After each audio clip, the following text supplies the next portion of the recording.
So we start with the SGLT2 in clinical practice. We know that guidelines recommend use of SGLT2 inhibitors in type 2 diabetes patient for lowering of glucose, and perhaps more importantly for lowering of the cardiovascular and the renal risk in patient predisposed to these complications. So this question I will open to all the panelists. I request all endocrinology perspective, cardiology perspective, and nephrology perspective for this. So how often do you use SGLT2 in your practice, and what are the compelling reason for your choices? Can I start with the endocrinology perspective first? Madam, over to you, ma'am. Thank you, Dr. Manjulas, for inviting me over to be a part of this very prestigious program. SGLT2 in clinical practice, I think everybody is using it right, left, and center now, because now with the increasing evidence, initially we were just using it as a glucose lowering drug, HbA1c lowering drug, but after the evidences came in the form of the various studies that came in terms of CV benefits to the diabetics, to even non-diabetics, and others in terms of heart failure benefits, obesity, what we're seeing. So it has become a very integral part of our practice, I would say. A substantial number of our patients are on SGLT2 inhibitors. Which patients do we put on is SGLT2 inhibitor? It's not necessarily limited to a section of people, because rather I would say the ones who do not have any contraindication for SGLT2 inhibitor and are able to afford it. There is an issue about the price with some, and now it's coming down with it's being available more. So there we are putting in SGLT2 inhibitors now. So obese diabetics, new onset diabetics, diabetics with other cardiovascular risk issues, diabetics with maybe albuminuria. So all the entire, it's a wide spectrum of diabetics where we are using the SGLT2 inhibitors in practice now. Thank you, ma'am. Sir, Dr. Hiremat, sir, can I have a cardiologist perspective for this, sir? I say of 1 year ago or so, I used to be petrified of all the oral hypoglycemic agents. I never practiced diabetes in my cardiology. My endo friends or my consultant physicians would manage all my diabetic part of my cardiac patients. But in came some important trials starting with EMPA-REG or especially DAPA-HF.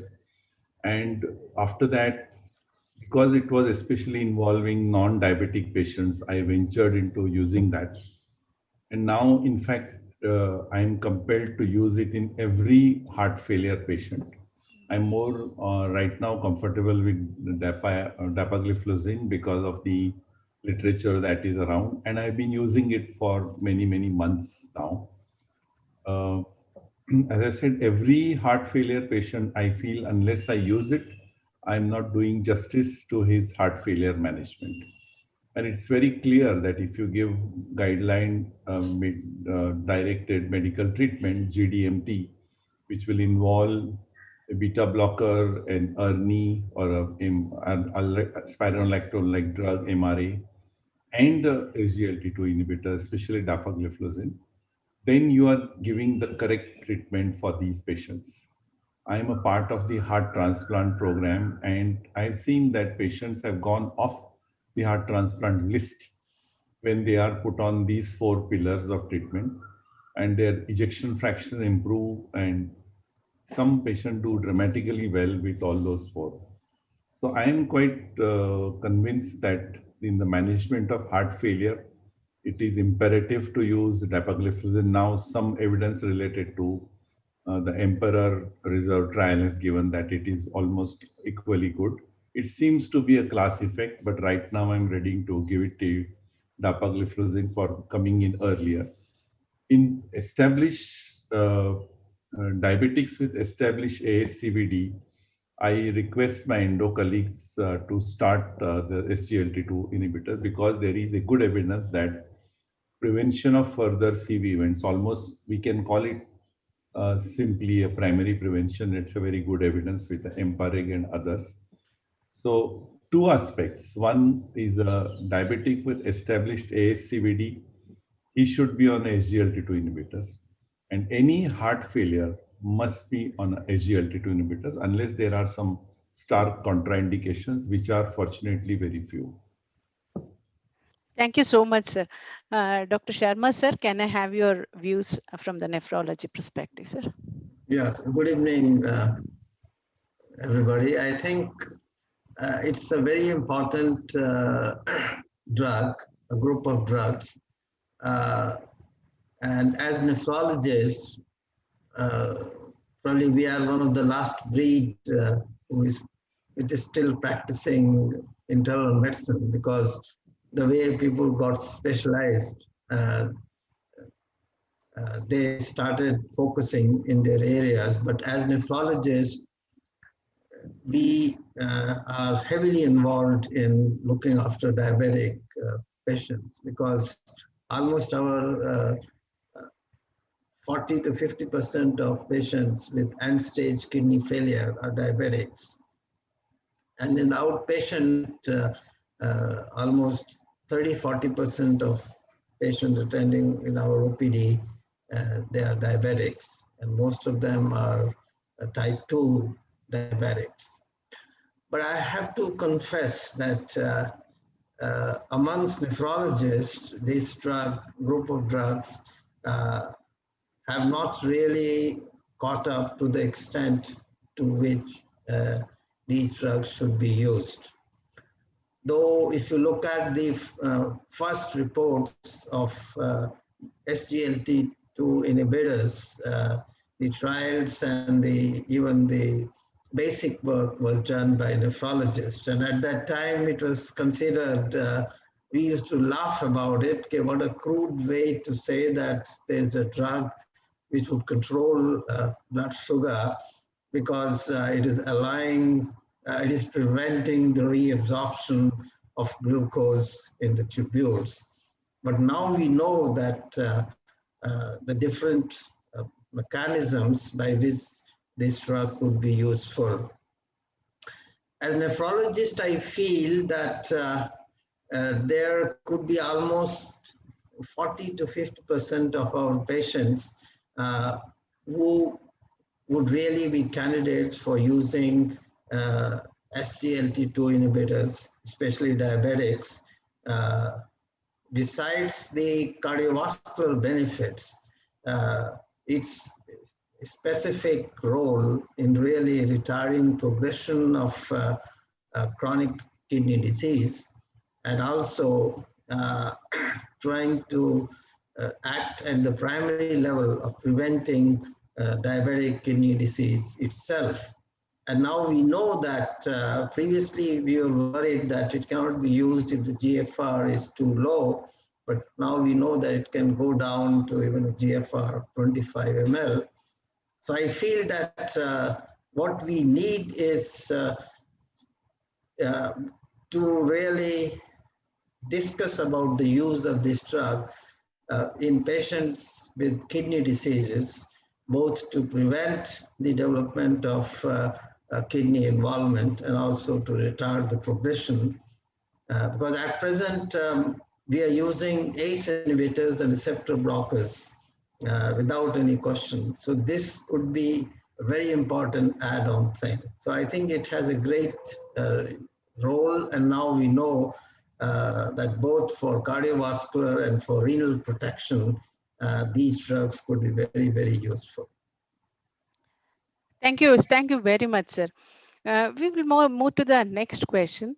So we know that SGLT inhibitors has a role on the body weight. SGLT2, we know that it reduces HbA1c plus blood glucose level, but in addition to that, it reduces the body weight and adiposity. Ma'am, this question I would like to ask you, which SGLT2 would you prefer in obese patients with diabetes?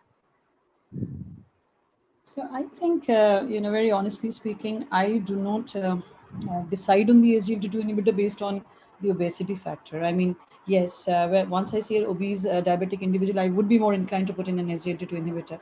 But one over the other, I do not think we have enough data to say that, this SGLT2 inhibitor is better than the others. Yes, there are a lot of studies with dapagliflozin, that is true. And if we look at the studies on obesity, which look particularly on obesity, the meta-analysis, which look at the obesity and the diabetes part, yeah, the studies with dapagliflozin are more than the others, but there are others with CANA and IMPA.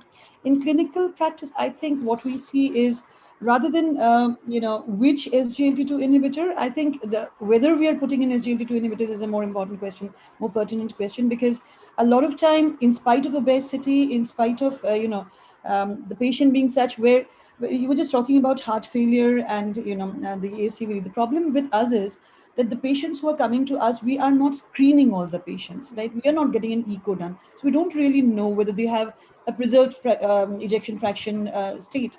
So it's when they're going to a cardiologist knows that he's gone to them for a particular purpose. But to us, most of the time, a lot of heart failures, a lot of ACVDs remain undiagnosed. Because at max, we are doing an ECG, which is not detecting a lot of things.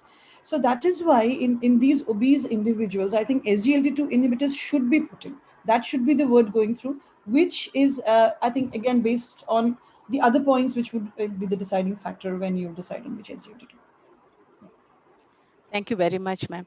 Dr. Hiremath, sir, I would like to ask you this question. We know that EASD ADA guideline, the recent 2021 guideline, recommend use of SGLT2 in a diabetic patient with CVD risk and history of heart failure or chronic kidney disease. And the meta-analysis, we all know that empiric outcome canvas program declared to me have shown that SGLT2 on atherosclerotic maze in patient with established ASCVD. So my question to you is, do you think SGLT2 are used in diabetic with ASCVD? And if so, how often do you encounter such patients, sir?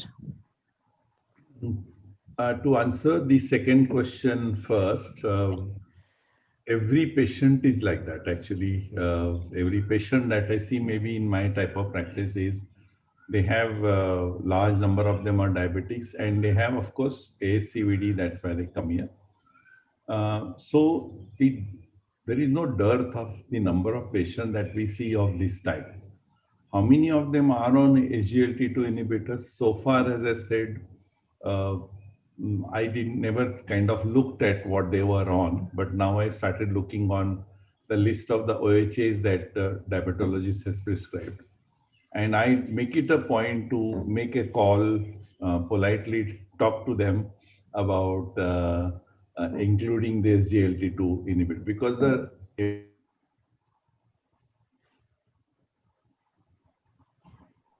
Sir, your is muted, sir. You are not audible, sir. Okay, let me put it this way, that if you have a patient who is diabetic with ASCVD, then he must be on one SGLT2 inhibitor. If the heart failure is not there, then there is good evidence related to EMPA and CANA. I would be inclined to use empagliflozin in these patients because there is a clear evidence of prevention of further event, prevention of heart failure and other things. There is nothing which is 100%. Like if you give an aspirin, the prevention is only 33%, so it's not complete. So whether you use an ACE inhibitor or use a beta blocker, even statins have hardly offer about 39, 30, 40% protection. So the more agents we have with whatever abilities they have to prevent vascular events, when a patient comes to me who is diabetic and has established ASCVD, I'm not worried about the present status because it is being treated or it is being controlled. But the future events, the heart failure, the worsening, the more strokes, more heart attacks, all this can be prevented is a paramount duty of the treating consultant. So when I sit into my clinic with my clinician's cap on, I always think how I can prevent events in him. And in that case, I feel, again, it is almost imperative to use a SGLT2 inhibitor because of the data. I'm not very fond of any drug, or not because I'm in this webinar, but the data is compelling. So every patient who has diabetes with established ASCVD must be on SGLT2 inhibitors so that we prevent further events in these patients. Thank you, sir. Dr. Sharma, sir, with the recent DAPA-CKD clinical trial, which shows that SGLT2 inhibitor reduces the occurrence of heart kidney endpoints in patients with or without diabetes, and demonstrating that organ protection is due to a factor beyond the glucose level. So with these data coming in, has it changed your practice, and what is the role of SGLT2 now with all this data coming in the nephrology practice? Yeah, it's a very important point you're making because chronic kidney disease is almost equivalent to coronary artery disease because most patients with chronic kidney disease, even non-diabetics, especially if they have advanced chronic kidney disease, would have a heart disease, which may or may not be clinically relevant. But as I mentioned in your opening question, that SGLT2 inhibitors from a nephrologist point of view is one of the second great advance in terms of management of kidney disease. That is after what was achieved by ACE inhibitors and receptor blockers. And I remember that even today, when we want to use ACE inhibitors, we are concerned that there could be hyperkalemia. We are concerned there could be a reduction in the renal function and GFR. But most nephrologists have gone beyond it, and they are much more liberal in using ACE inhibitors for preventing and retarding the progression of kidney disease. What has happened is that even today, many of us feel that SGLT2 inhibitors are actually blood sugar control drug, controlling drugs like other anti-diabetics. And they are not being used optimally, at least I can say from nephrology point of view. And to some extent, probably it is also valid in other specialties as well. The reason being, one thing is the cost of the drugs. And second, we still feel that it is another anti-diabetic drug may not be that effective as metformin. So what we need is to understand, as you have listed some of the important ways in which these drugs act, both for controlling the cardiovascular, bringing about the cardiovascular benefits and the renal benefits. And I feel that at present there is hard, robust evidence that diabetics who have proteinuria and reasonable renal function, even if they don't have evidence of cardiovascular disease, they would be candidates for the use of SGLT2 inhibitors.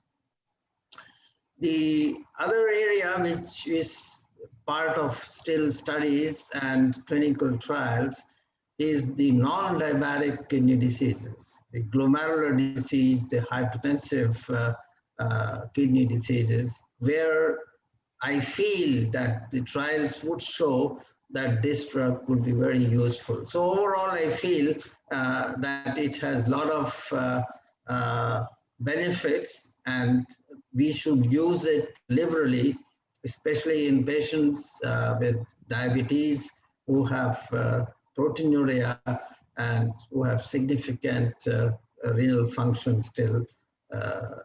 Advanced renal failure, definitely at present, this drug is not used. Thank you. Sir, I have one more follow-up question to you. In patient, we know that SGLT2 causes glycosuria. So glycosuria increases the risk of genitourinary infection. So if a diabetic patient had 1 or 2 incidents of UTI in the past, and now he has DKD, would you still prefer to use SGLT2 inhibitors? Amongst the safety concerns which are listed, one of them is recurrent urinary tract infections. But if you look at some of the recent studies where they have compared the safety profile in the group, in the arm which took the drug and compared to placebo, the difference in the UTI was actually not very significant. But I still, I'll agree to it to the extent that if there is a patient who has had recurrent urinary tract infections, we have to be careful and we have to really control the urinary tract infection. Maybe he could be on long-term suppressive prophylaxis therapy. We have to tell him about the hygiene aspect and also counsel him because there have been cases where more severe pyelonephritis has been reported. Whether it was because of SGLT2 inhibitors or not, one is not very clear. So I think looking at the data, it's not a contraindication, but we have to be careful. And if we feel that the indications are not very hard, then one can avoid it. Thank you, sir. Madam, there's one question that has come from the audience also. I also had this question. Do you use SGLT2 inhibitor such as dapagliflozin as a newly diagnosed diabetes patient as a first-line therapy? Dr. Manohar Lal has this question. Well, in a newly diagnosed diabetic, depending on what the HbA1c at presentation is, I mean, if I'm using it as a monotherapy, then probably I would still stick to metformin, provided that there are no contraindications or the patient is tolerating. But if the HbA1c is a little bit on the higher level, say anything beyond 8.5 or 9, where I would be more compelled to use a dual therapy, there I would, definitely put an SGLT2 inhibitor and a metformin combination, perhaps. Having said that, there are one or two areas where, you do know that MDH and others had said that you could use it as a monotherapy also. But generally, I think sometimes we get a subset of patients wherein the patient has a known atherosclerotic cardiovascular disease from before and has been diagnosed to be a diabetic now. These are the patients we're getting a referral from maybe our cardiology colleagues, presented with AMI, discharged, and now has a recent onset of diabetes. There we tend to put an SGLT2 inhibitor as the first line monotherapy. But as a part of dual therapy, I think we are using it regularly as the first line drug. Yeah, ma'am. Thank you, ma'am. Dr. Hiremath, sir, we know that SGLT2 inhibitor have shown the cardiovascular benefit beyond HbA1c control. But this question has come from our audience. Which SGLT2 has an edge in ASCVD? If in a diabetic with ASCVD without heart failure, there is a clear bias towards empagliflozin because the trial is EMPA-REG is very well established. And that is only if we want to go by trials. And I suggest that we go by trials because that's the only way we can have uniform treatment from all of us to our patients. So the best evidence is EMPA-REG in diabetics with established ASCVD but without heart failure. Their choice would be empagliflozin. But beyond that, if somebody has heart failure, then it gets diluted.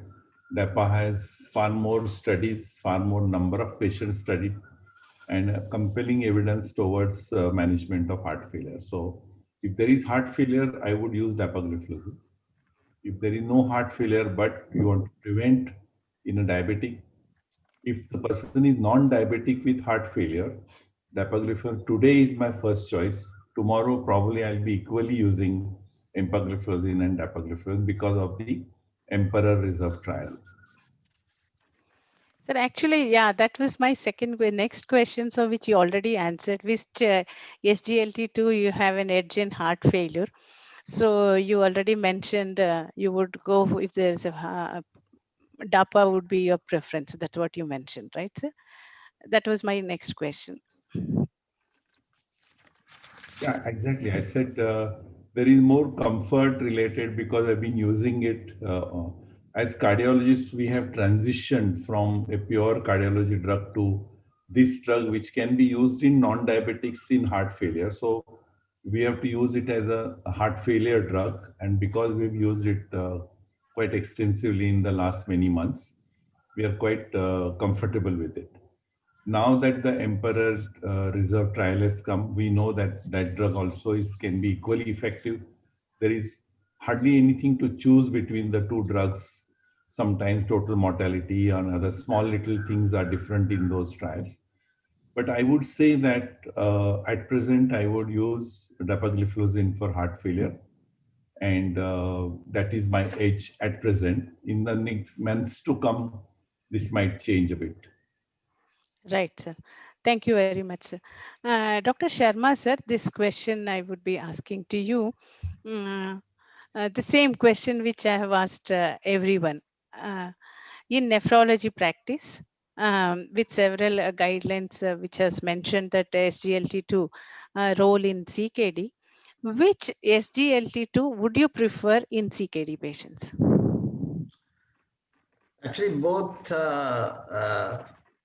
all SGLT2 inhibitors are effective if you look at the studies. And the initial studies were mainly with the DAPA and EMPA.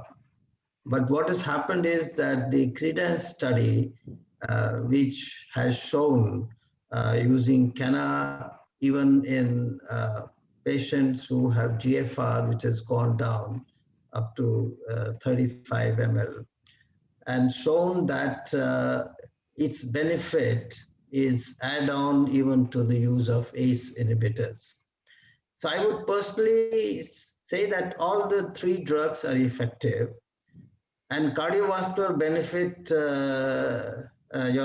in the last question which you asked, has been shown whether the patient has heart failure or is a non-heart failure atherosclerotic cardiovascular disease.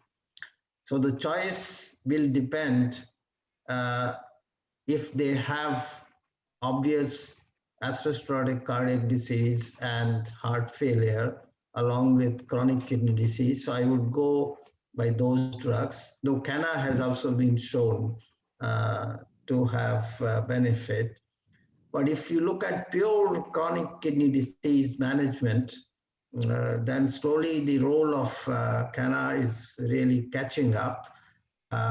Despite the earlier studies showing that the amputation side effects was much more. But if you look at the CREDENCE study, that showed that there was no increase in the amputation. But if you use this drug, it is recommended that you have to really be careful looking at the feet, and if they have ulcers and peripheral vessel involvement. So one has to be very careful in using these drugs. What we have to understand that when the GFR goes down, we are asking that better not use these drugs. But the reason we are talking about is not because the safety profile is getting affected, because most of the times when the GFR goes down about various drugs, we get concerned that the safety of the drug, their side effects, it increases. But with SGLT2 inhibitors, if the GFR goes down, what is happening is its efficacy as a glucose lowering agent goes down. So it becomes much less effective in controlling blood sugar. But at present, the evidence is that if the GFR is less than 35 ml, we avoid SGLT2 inhibitors. There are some studies going on, even addressing if the GFR is less than that. And I will not be surprised that those studies may say that this drug could still be effective, because at present we are using ACE inhibitors even in advanced renal failure, even in patients with who are on dialysis. So we are awaiting the results of those studies. Thank you, sir. Madam, there's one question, though you had touched upon this a little bit in my earlier question. We know that several studies have shown that dapagliflozin and the body weight. So, which shows that it provides effective glycemic control and reduces the body weight. So, the question to you is, ma'am, how much in your clinical practice, how much of maximum weight loss you have found in your set of patients? Maximum weight loss, I think I've seen somewhere to the tune of 5 to 6 kgs, generally when, followed up within a period of maybe 4 to 5 months or so. But then again, I'll say this, Dr. Manchula, that this is very, very individualized. In some patients, you see a lot of weight loss happening very early. And in others, you do not see much of weight loss, just to the tune of maybe 1 or 2 kgs and not beyond that. So I don't know if there are any predictors to say which patient is going to lose more weight than the others. But I think this has been very varied. In the ones where you would like to have a lot of weight loss, sometimes you don't see. And then in the others you see. So, it's very varied. But yes, I have seen it to the extent of 5 to 6 kgs and patients have come back very happy. That, they've eventually found a magic drug which not only decreases the sugar levels, but also the weight. So they come back very happy, definitely. Yeah, these obese patients. My next question to you again. See, there are a lot of literature coming up, and then SGLT2 role has been seen in several other conditions. So, as an endocrinology, what are the other indication for SGLT2 in your view, ma'am? As in non-diabetics? Yes, other conditions apart from diabetes.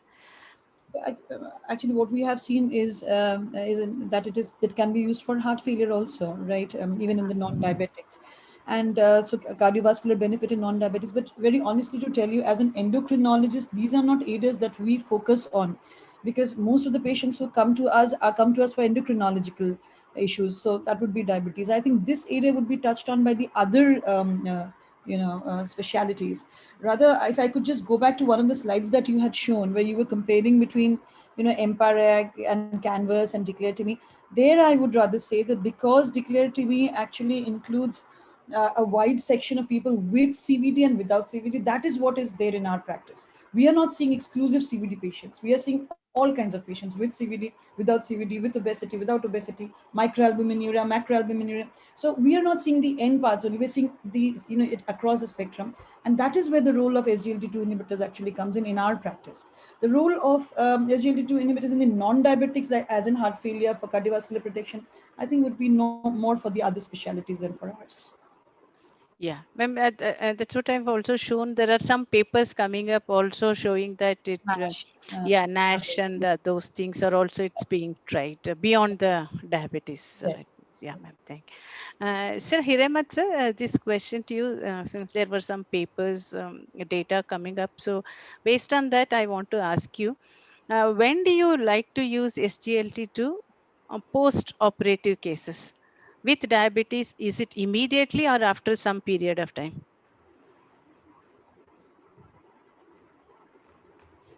Sir, kindly unmute. Yeah. Thing of post-operative means post-cardiac surgery. Post-cardiac surgery, yes, sir. Because in that we have to divide them into two groups. Both those with left ventricular dysfunction, those who got operated, and those who have normal left ventricular functions. So if the normal left ventricular function person is a diabetic, then of course in the list of his oral hypoglycemic agents, it would be definitely important to include empagliflozin. And those who have LV dysfunction, actually correction of ischemia is one of the major ways of correcting the left ventricular dysfunction. That happens, it's already taken place, but the left ventricle, which has been not pumping very well for some time, needs a kind of support for some months before it kind of becomes completely normal and be on its own. So in that period where the patient gets discharged and the first 3 months, there is a very high risk of those patients coming back again with heart failure, despite a very successful bypass surgery. So this kind of a hand holding for these patients is required. And we do protect them with mild diuretics like MRAs Ernies and beta blockers, they are definitely on. But it would be again compelling on my part to start them on a dapagliflozin at least, because it is shown that after discharge within the first 1 month, there is a 6 times more risk of coming back to the hospital as compared to later on. So that period of 1 month following discharge becomes very crucial. And for that, the left ventricle needs a lot of tender loving care. In that, the list, I would say beta blockers, definitely yes. ERNI or ACE inhibitors, definitely yes. MRAs, definitely, especially the eplerenone group. And of course, I would definitely add a dapagliflozin. So with these, again, the 4 pillars of heart failure given and ischemia corrected, people who were in very advanced heart failure, undergone bypass surgery with the BIBP and all kinds of supports, come back to you with an exceptionally good left ventricle at the end of 1 month or 2 months. And I have no hesitation in starting this drug before discharge because that's the best time to start it. There is a lot of literature now available saying that to start early, start at as early as possible, uptitrate the drugs doses as quickly as possible so that you get the maximum doses of all 4 pillars as early as possible, and that will bring the left ventricles or protect the ventricles from getting worse or getting hospitalization again. So answer in one line is those with good ventricles with diabetes, there have to be SGLT2 inhibitor. And those with left ventricular dysfunction, definitely before discharge, I would start them on dapagliflozin. Thank you, sir. Ma'am, I would like to ask the same question for all kinds of surgeries, general surgeries. You have seen the papers that major concern of SGLT2 inhibitor is propensity to cause euglycemic ketoacidosis, especially in the perioperative period. So therefore, would you as an endocrinology, do you recommend use of SGLT2 post-operatively, like patient going for cataract or tooth extraction, some kind of other surgeries, non-cardiac, with the diabetes? And would you still prefer SGLT2 inhibitor, ma'am? For surgeries like cataract or dental extraction, yes, there is no reason why we should be withholding the SGLT2 inhibitors.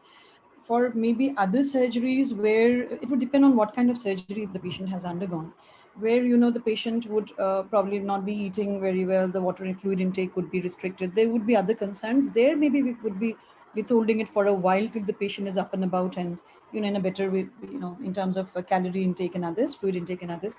But for such small surgeries like cataract, dental extraction and all, there is no reason to withhold SGLT2 inhibitors if otherwise thought beneficial. So euglycemic ketoacidosis even is not a that kind of Ketoacidosis perioperative period, ma'am? Not a major. otherwise well. So SGLT2 inhibitors. I had once listened to a talk where a statement has stood by me that SGLT2 inhibitors is not a drug that should be given in a sick period. It's not a disease for sick. So when they're acutely sick, acutely recovering from there, it's been a big surgery. No, that is not a position where I would put in an SGLT2 inhibitor. Right. Small surgery, yes. Euglycemic Yes, sir. ketosis is seen only is described only in major surgeries. Yes. So for us, we've had patients who, and by that time we did not know that this can happen, and patient landed up with ketosis or let's say acidosis, and then finally somebody got into that literature, and then we got corrected and got away with it. But now we are quite wise about it. At least 48 hours before a major surgery, we are withdrawing SGLT2 inhibitors. The list is quite big actually. ACE inhibitors have to be withdrawn, ARBs have to be withdrawn, ERNIs have to be withdrawn, even beta blockers have to be withdrawn. So the list of drugs, and of course we know that antiplatelets need to be withdrawn. So if a patient is going for a major surgery with bigger anesthesia, it would be important to withdraw SGLT2 inhibitors at least for 48 hours. And then the surgery takes place, then everything becomes normal. And before discharge, when the patient is on the floors, now going home, that's the time to reintroduce them. Okay. When the patient is eating well, fluid intake is good, these are factors that need to be looked into to prevent the ketoacidosis. And also one more thing, Dr. Manjula, I think for the endocrinologists, for the diabetologists, I think we also need to be monitoring the urine ketones, which is something that we don't usually do. We are not, for type 1 diabetics, we do it regularly. For type 2 diabetics, we don't regularly do that. But when the patient is on an SGLT2 inhibitor and you think that there might be a reason, so you should be checking the urine ketones on and off. Dr. Sharma, sir, you would like to add something, sir, to this discussion? I agree with both the panelists that this drug should be avoided in patients who have any acute illness. That is the time. So it could be surgery or even otherwise, if they get very sick for any other reason, from any other medical condition, they are not the candidates for SGLT2 inhibitors. So, next question is something which I would like to ask. SGLT2 inhibitors and landmark studies. There are several landmark studies you find with SGLT2, such as DAPA-HF, EMPIRE, CANVAS, DECLARE-TIMI, CREDENCE. So I would like to start with Dr. Hiremath, sir. Which one influenced you more, sir? So many landmark studies. Which one influenced you more in your practice? DAPA-HF, no doubt, because see, those earlier trials, which were all preventive trials, were really those type of patients were not managed by us for the diabetes part. But heart failure is something which is our baby, and we want to do best for the patient. And here came a drug which was giving benefits beyond the already established treatment. It's so difficult to prove this when the patient is on good dose of beta blockers, good dose of MRAs, good dose of ERNIs, and yet it comes up with statistically significant difference in the management, in the outcomes, was very dramatic for me. After the DAPA-HF, especially for non-diabetics, I got convinced that yes, this drug can be used very effectively for heart failures. I have started using it. Now, of course, there is good evidence related to other SGLT2 inhibitors also. I believe that the sotagliflozin, which is a combination of 1 and 2 type of inhibition, gut and kidneys, is going to be even better. So let's see what happens.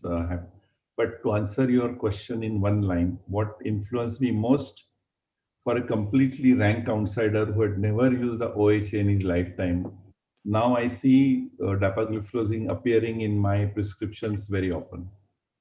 Okay, thank you, sir. Dr. Sharma, sir, same question to you, sir. I think all these studies are important because they tell how the things evolved. But for the nephrologist, the CREDENCE study is the one which is really telling them that this drug is being underused. We need to really be aware that this drug would be a real, and it is a breakthrough in the management of end-stage renal failure, which could be prevented. Even if you give 3 more years, what is coming up is that over and above use of other CKD retarding mechanisms, systems and interventions like ACE inhibitors, if you add SGLT2 inhibitors, you will give at least 3 more years to these patients before they have renal death, which is a significant period. So I think all these studies are very important. And at present, the CREDENCE study has been very useful because it has really what we need is we need to popularize and make physicians aware, the nephrologists aware, and other specialists aware that how these drugs should be used, which are the conditions where we have to be careful. We don't really need to be scared of using these drugs in terms of their safety profile. The other important thing which has also been emphasized, that the cost has to come down. If the cost comes down, then people would be less worried about using the drug.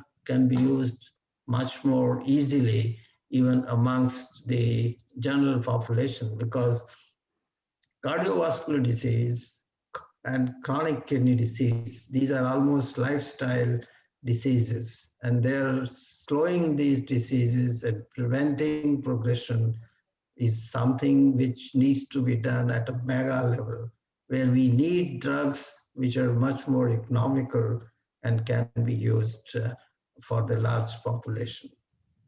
Thank you, ma'am. What do you say, ma'am? Which one influenced you more in your practice, ma'am? I think I would rather say that over a period of time each one has, because firstly coming to the EMPA-REG, I remember being in that room when the EMPA-REG results were being declared. So it was like, I mean, wow. I mean, all this while we were talking about, from our perspective, we were talking about drugs which were reducing HbA1c and thereby giving it the benefit. And we were also talking about concerns with the use of certain drugs. But here we were talking about a group of drugs which is giving us benefit in terms of CV. So EMPA-REG definitely was a turning point in the way we looked at the drugs. And then Declare TIMI, from our perspective, as I just said, it brought about the concept of primary prevention.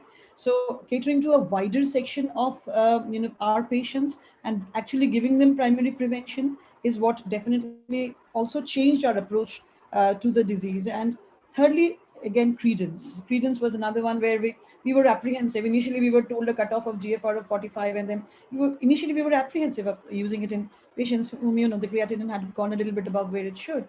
But with credence, we got a lot of confidence in using it in a larger section of people. So I think EMPA-REG, Declare TIMI, and credence, these have changed our perspective in the way we are looking at the SGLT2 inhibitors.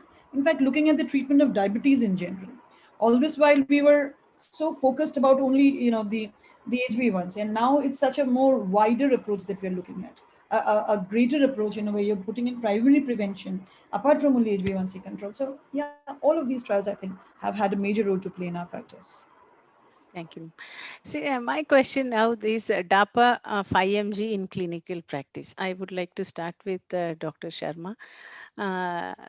What is your takes around dapagliflozin 5mg usage? Is it the right dose to the patient? It's a dose which I feel is the right dose, to the extent that if you have 5 milligram dose, and if you want to use 10 milligram, you can very easily go from 5 to 10. But if you have 10 milligram only available, then you have to break into the two. But what you have to understand is 5 milligram DAPA is probably, which endocrinologists would be better able to define, is the one which is used mainly to control blood sugars. If you look at the other benefits, be it cardiovascular benefits or others, a minimum dose of 10 milligram has been shown in most of the studies. So I think there's nothing wrong in having 5 milligram dose, because from the Indian perspective, some of us may have lower body weight and they may need, because what you have to understand is, if you're using this drug for non-diabetics or for diabetics who do not have uncontrolled blood sugars, you have to be careful, especially if the problems of hypoglycemia which you can induce.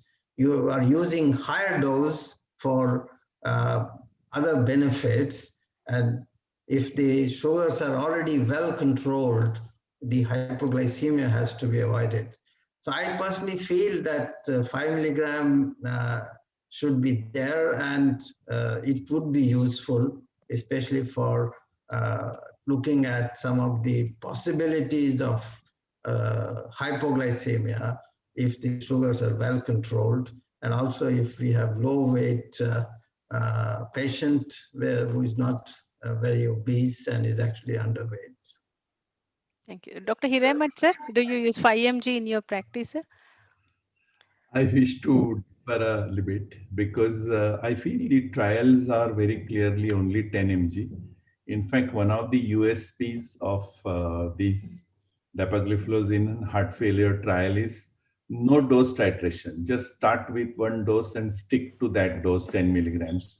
Nothing reduction or in fact, it has been explained to us because of the mechanism of action that in a non-diabetic, it is extremely rare or practically not possible to get a hypoglycemia. But when hypoglycemia takes place, that is happens in a diabetic, especially if the person is on sulfonylureas. So my take would be in heart failure, I would definitely use 10 milligram even from starting point of view. And if at all hypoglycemia is occurring, I would want to adjust the other drugs which do not give so much benefit to the cardiovascular system. So that is what my approach would be. My 5 milligrams I'm unlikely to use in heart failure patients. Thank you, sir. Ma'am, your views on 5 milligram usage in practice, ma'am? Very rarely, actually. I personally have used mostly 10 milligram. But yes, in some patients where maybe you would be inclined to use 5 milligram is probably yes, where, mm, as sir said, that the sugar levels are good, and then you're putting in a little bit. But then again, as has been pointed out, there is not much data with the other benefits regarding 5 milligram. So I personally do not use a lot of 5 milligram, but it might be useful in certain settings, yes, as has been discussed. Ma'am, there are a few questions, I think most of them to you, ma'am, from the audience.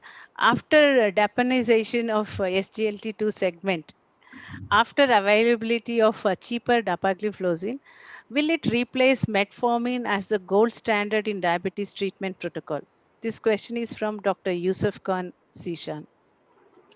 I think we should not look at SGLT2 inhibitors as a replacement for metformin. Metformin is where it is. It has stood ground for so many years. It has proved its point. So we do not want to take away anything from metformin. We are talking about another group of drugs which are good in their own way. They don't necessarily have to replace metformin to prove their worth. Certainly, with a decrease in the price, the usage of the drug is going to go up. As I had said earlier, more than replacing metformin, probably in conjunction with metformin, it is going to be more commonly used and thereby give its benefits to the patient. So for me, and I think I speak for a lot of other endocrinologists, that metformin still stands as number one because it has proved its worth in so many ways over the years. So nothing's been taken away from metformin. But in so many patients, only metformin doesn't do the trick. Sometimes it's not well tolerated because of the GI side effects. There, you would want to put in some other molecule. I would say rather than replacing metformin, it is probably going to give a very good competition to the other, the DPP4 inhibitors. There is where it is going to make gradually, I think, push over a little bit rather than metformin. I think most of you had touched upon this, but there is again the same question has come. Dr. Anitesh Goshal wants to ask, SGLT2 inhibitors, how to choose each drug? Anyone can take, and each one can put in your comments as well. How do you choose SGLT2 inhibitor? How do you choose each one of them in your practice? What kind of maybe patient profile or how? Dr. Hiramet, sir, you had touched upon, you can start and then all others can say one line or something. Yes, sir. Diabetic or not diabetic with heart failure. Remember, these are heart failure patients are the ones who have maybe ischemic heart, dilated cardiomyopathies, hypertensive heart failure. These are the ones. In them, with the eGFR level above 30, my choice at present would be DAPA. With the lot of evidence coming related to Emperor Reserve, it would be IMPA in the months to come.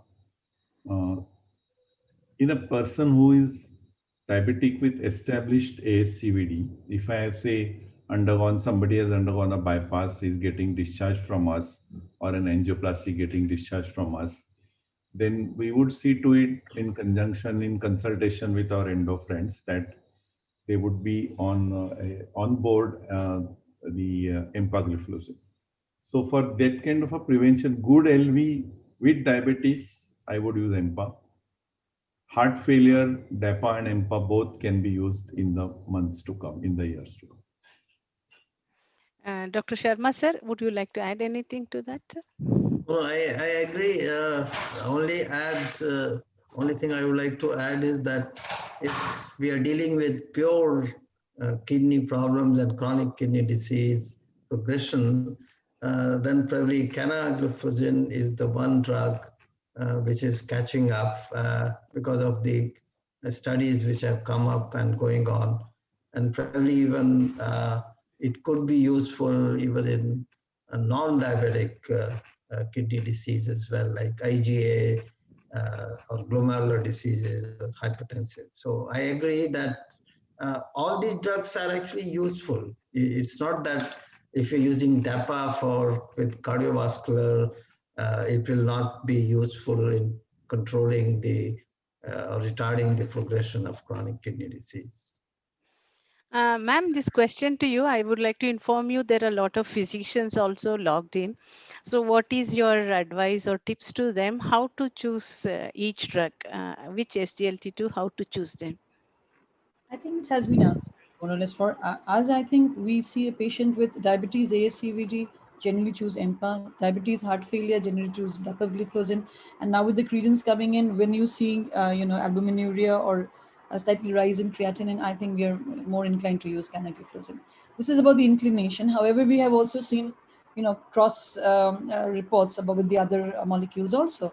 But generally, this is what has been practiced, I think, till now. This is what we are doing in practice.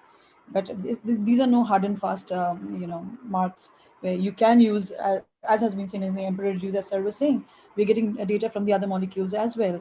And DAPA CKD has shown us that you can use it in the CKD as well. So, I mean, you could use either, but generally this has been the trend of practice, I would say. Ma'am, one more question to you. Dapagliflozin, is it better to add on to SUs like gliclazide, metformin? What do you suggest? Dr. Gulab Yadav's question to you, ma'am. Yes, sulfonylureas have been a very strong group of drugs when it comes to HbA1c reduction.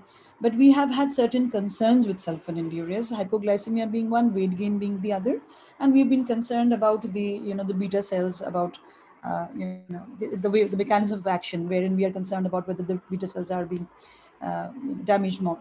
So sulfonylureas, when you want to use them, they are a very good group of drugs, and we are using them regularly, particularly in our setup. There is no taking away sulfonylurea from our practice. But yes, with the advent of this group of drugs, we have been able to reduce the usage of sulfonylurea, reduce the dosage of sulfonylurea, and put on another group of drugs wherein we are giving the beneficial effect. So probably we are neutralizing the weight gain part of it. There we are having the effect. The chance of hypoglycemia are coming down when you're decreasing the dose of sulfonylurea and you're giving another group of drugs which is insulin independent in its action. So dapagliflozin with sulfonylureas at lower doses can very well be used, and we are regularly using them in practice and with a lot of benefits. Yes. Ma'am, there's one more question to you. They're asking, when obesity is the main concern along with the diabetes mellitus, should we use SGLT2 inhibitor or GLP-1 analogs? Dr. Sudhir Chowdhury's question. So actually, if you look at it in terms of the amount of weight loss, GLP-1 receptor analogs are better. We have seen that in terms of, but at the same time, we also have to understand the GLP-1 receptor analogs, they have two negative sides to them. Number one is that they are injectable in form, and number two, they are much more expensive. They're much more expensive. So if your patient is able to afford a GLP-1 receptor agonist, yes, you could put in. I mean, obesity is your concern, you could put in a GLP-1 receptor agonist. But SGLT2 inhibitors, actually, they are midway. They are affordable for most of our patients. At the same time, they're giving us the weight loss benefit. That is why they're more extensively used than the GLP-1 receptor analogs. But if your patients can afford, you can go for the GLP-1 receptor analogs. Ma'am, there's one more question to you from Dr. Trivedi. Is there any role of SGLT2 inhibitor in polycystic ovarian disease? So just as you were asking, the other indications, so polycystic ovarian disease is another area where SGLT2 inhibitors are being looked into. There have been a number of studies which have looked into the weight loss and the improvement in the metabolic parameters with the SGLT2 inhibitors in comparison to metformin and in comparison with placebo. And all these studies have given us good results. There are a number of ongoing studies also. as of now, per se, maybe we're not using, I'm not using, an SGLT2 inhibitor for PCOD. But if you have a patient who's got an impaired glucose tolerance and PCOD, there probably, we were putting in metformin all this while in that subgroup of patients. There is probably where the SGLT2 inhibitors would be coming in because of the beneficial effects that we're seeing, not only in terms of weight loss, but also in terms of the metabolic parameters with PCOS. Thank you. There's also one comment has come from Dr. Mathur. Dr. Mathur sir is telling 5 mg dose may control blood sugar, but we have no data to document the pleiotropic benefit on the heart and kidneys. Absolutely. Yeah, that's a comment. Thank you, Dr. Mathur sir. So now to move on to other questions, what we have here. Now, SGLT2 and patient educations. When the patient comes to you, there are certain side effects like glycosuria or frequent UTIs or things like that, or maybe to some fungal infection or other things. What are the things a patient need to be told while you prescribe SGLT2 inhibitors? So I can start from Dr. Hiremat sir. When you want to use SGLT2, what are the patient education that we need to tell them? Because there are lots of physicians over here. Can you tell them that? I think the major other aspects, I will leave it to Dr. Arundhati Gupta. But from a heart failure point of view, we advise them to look for excessive thirst or excessive weight loss and hypoglycemia, signs of, when one has to explain how hypoglycemia can be the symptoms of hypoglycemia, that is to be explained. But the other aspects, I think it's a smooth drug. We don't have to explain to. And these so-called side effects of fractures and amputations are fortunately very low in number. So we don't have to decide. At least I don't want to scare the patient by giving too much information.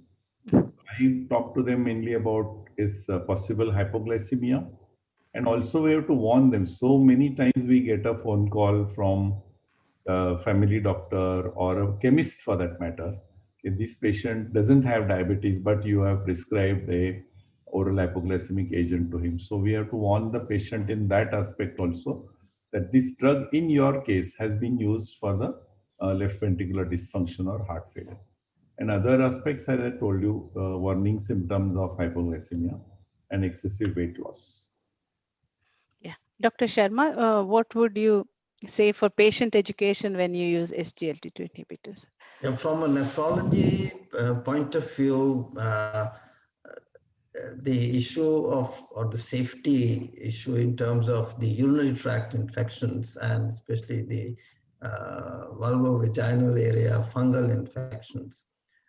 So what really we advise them is that they should not hold urine, and they, before going to bed, they should pass the urine, keep the area dry, and after urination, especially if a fungal infection possibility is there, then you give a wash and keep it dry.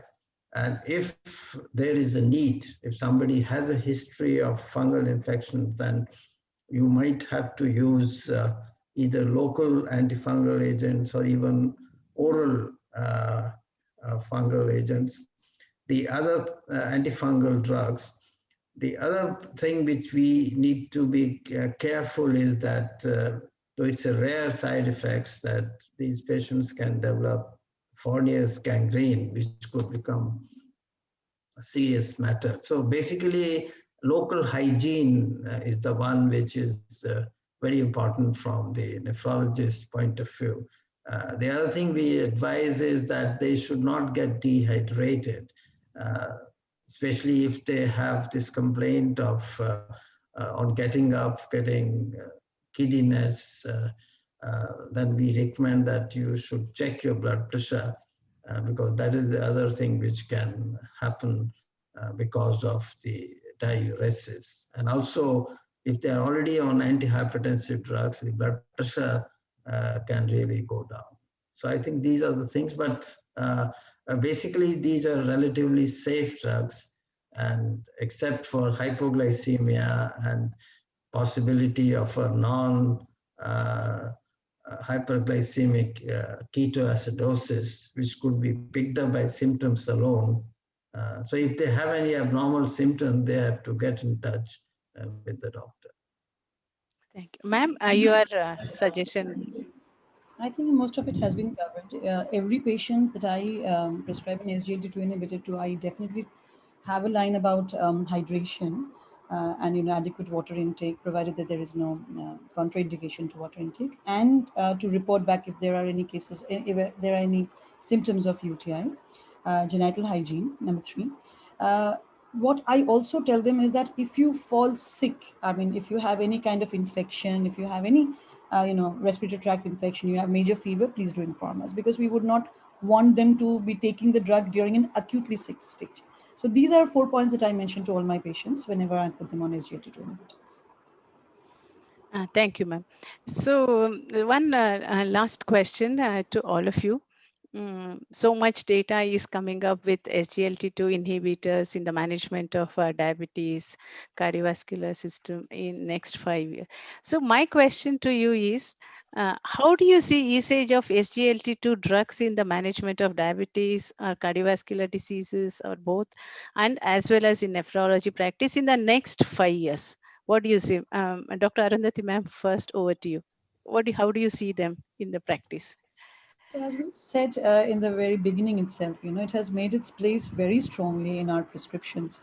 So in all these areas, we're talking about obese diabetics for primary prevention, with cardiovascular disease, with albuminuria. So in the entire spectrum we're talking about with benefits in NASH, benefits in PCOS. So, you're talking about benefits in so many areas in the metabolic parameters. SGLT2 inhibitors, I think in the last 5 years, it has gone, very steadily up in the amount of prescriptions that have been made across the country. I mean, it is going to, unless we come out with any negative data, which touch wood we will not, it's going to stay very strongly in our prescriptions, I think, as it has. Thank you. made its way. Dr. Hiremat, sir? Yes, the available ones are already doing a dent. I see that there'll be some further exciting molecules to come, maybe the sotagliflozin and other things.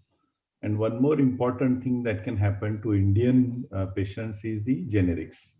Moment we get them on the board, which is already the use of them in the next 5 years will be exceptionally large. Sir, do you think it will give run for money for ARNI? Not at all, because there are two totally different group of drugs.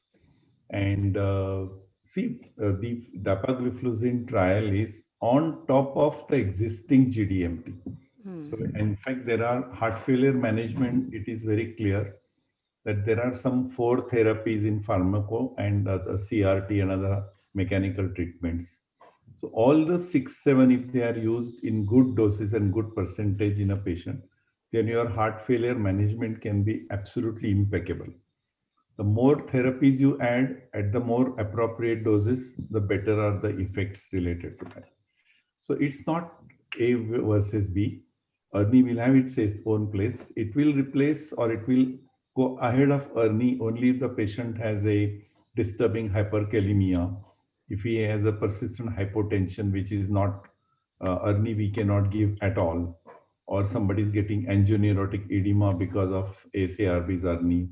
These are the only places where it will be ahead of ARNI, but it will not replace ARNI. Thank you. Dr. Sharma, sir?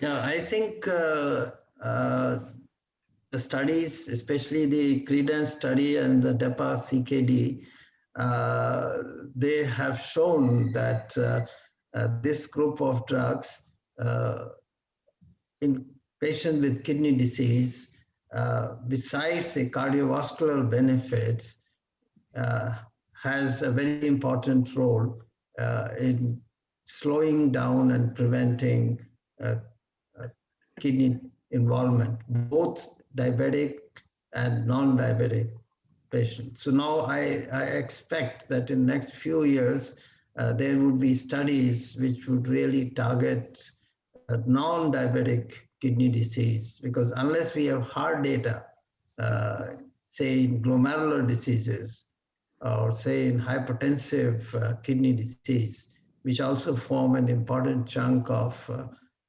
chronic kidney disease. So probably that will come either with one of the present molecules or with the other molecules which are coming up.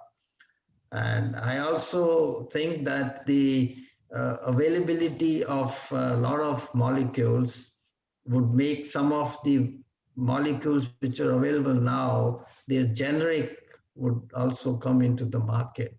Because what we need is that these drugs have to be used on a large scale for controlling this epidemic of non-communicable diseases, which is affecting the developing world as much as the so-called developed countries. Thank you, sir. Thank you so much. Thank you, each one of you, Dr. Arundhati ma'am, Dr. Hiremat sir, and Dr.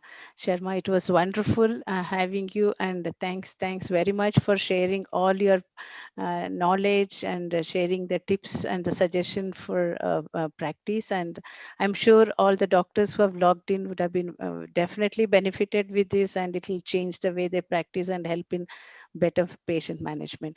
Thank you so much.